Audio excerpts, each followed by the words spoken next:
shift.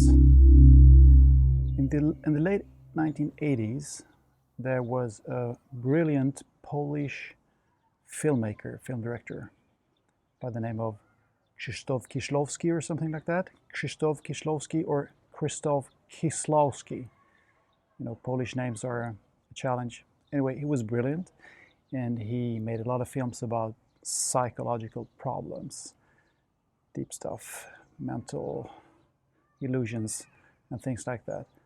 And he did this series of fairly short films called the Decalogue, and it was based on the 10 Commandments, you know, in Christianity, the 10 Christian Commandments. The first one was called, or it was only called, I think, Decalogue number 1, but it was based on the first commandment: you shall have no other gods before me.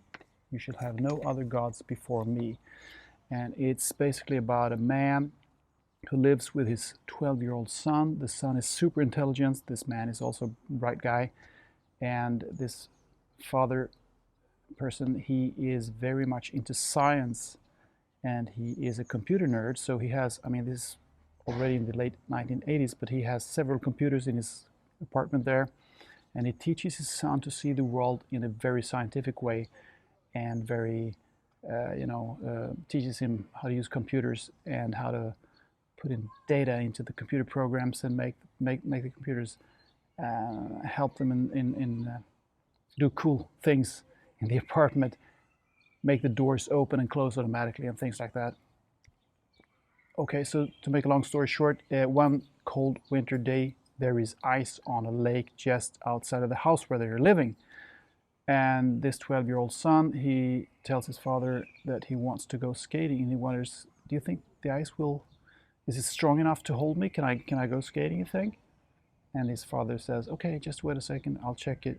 I'll check this with my computers. And he puts in all the data, temperature, wind,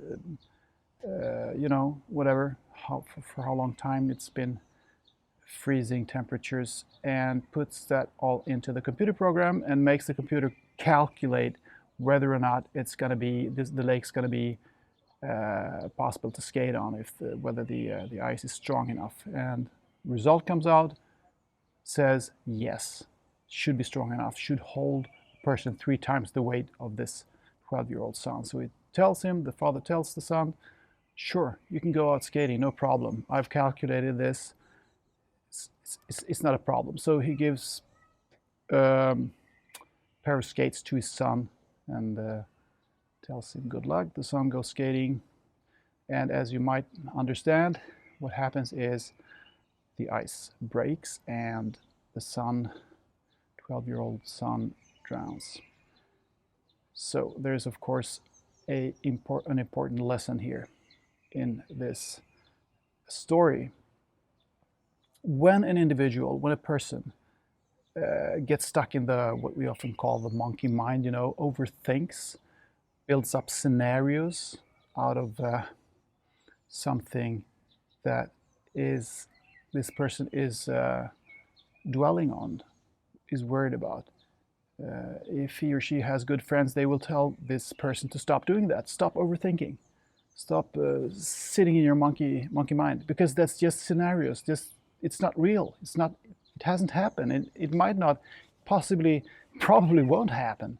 It's just a figment of your imagination, and it's negative imagination. It's detrimental for your health, for your mental health, and for your happiness, and for your ability to live fully here in this life. So I mean, those are good friends will tell you that if you are dwelling on those negative thoughts in your monkey mind, you're building up scenarios. The mechanism is that you magnify details. You're hung up on some kind of details that you just can't stop thinking about, and you magnify those, and you extrapolate from what's happening right now into the future, and you just build up scenarios, and eventually you think those scenarios are real. That's the reality. This is what's going to happen. So you get unhappy and miserable. Now, when this happens on the collective level, which it does all the time, we don't even think about it. We have respect for those scenarios. we think they're so wise. And this is because this is what's happening in the media all the time. The media, politicians, economists, they do this all the time. They make up scenarios, they extrapolate, they calculate, they have models, and they come up with scenarios that they tell us, that they make us think are the reality. But it hasn't happened. And it might never happen. It probably won't happen. Most of it won't happen. Some of it might happen. But we don't even think of that. On the individual level, it's not a good thing. Everybody knows that. Every wise person knows that. On the collective level, we have respect for it. I don't know why it is like that. And it happens, all the time that there is a threat. There's always a threat of something. There's a threat of war. There is, a new pandemic threatens, or mass unemployment threatens, or climate change. Of course, terrible scenarios might happen. There might be more extreme weather. We might pass the tipping points, and it's going to get even worse. So just panic, because otherwise, you know what I mean. So this is what I wanted to tell you, to talk about today. This conjuring up unrealistic scenarios in our monkey mind. On an individual level, we don't like it. On a collective level, we have respect for it. I don't think that's good.